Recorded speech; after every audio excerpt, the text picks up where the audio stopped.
PCR is separate from that. It's just a process that's used to make a whole lot of something out of something. That's what it is. But it's not. It doesn't tell you that you're sick, and it doesn't tell you that the thing you ended up with really was going to hurt you or anything like that. That's what it's not.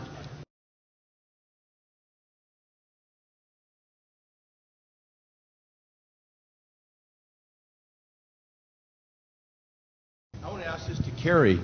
How do they misuse PCR to estimate all these supposed free viral RNAs that may or may not be there?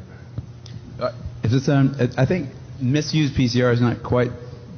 I don't think you can misuse PCR. Actually, no, the results, the interpretation of it. See, if you can say, if they could find this virus in you at all, and with PCR, if you do it well, you can find almost anything in anybody. It starts making you believe in the sort of Buddhist notion that everything is contained in everything else, right? I mean, because if you can amplify one single molecule up to something that you can really measure, which PCR can do, then there's just very few molecules that you don't have at least one single one of them in your body, okay? So that could be thought of as a misuse of it, just to claim that it's meaningful.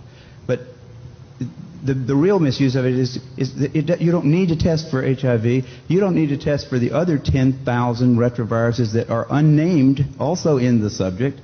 See, somebody that's got HIV generally is going to have almost anything that you can test for because they have definitely been. HIV is a fairly rare virus.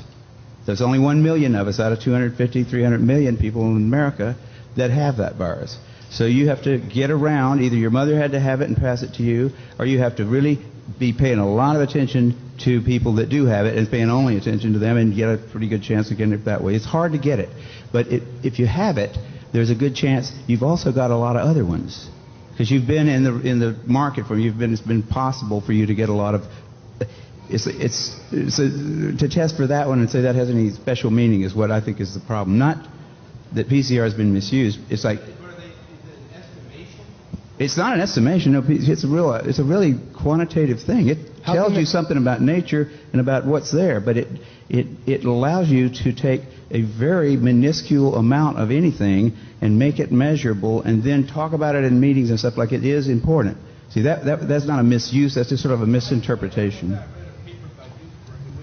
Even after all these PCR, this quantitative PCR, that if you just get down to a basic virological count, it's still 1 in 1,000 to 1 in 10,000. HIV in 1 to 1 in 1,000, 1 in 500 to 1 in 1,000 T cells.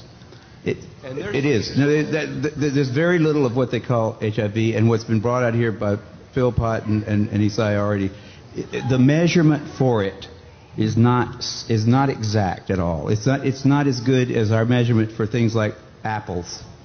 An apple is an apple. You know, you can get something that's kind of like, if you got enough things that look kind of like an apple and you stick them all together, you might think of it as an apple.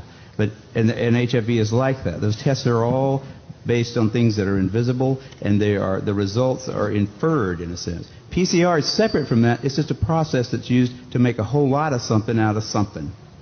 That's what it is. But it's not. It doesn't tell you that you're sick, and it doesn't tell you that the thing you ended up with really was going to hurt you or anything like that. That's what it's not.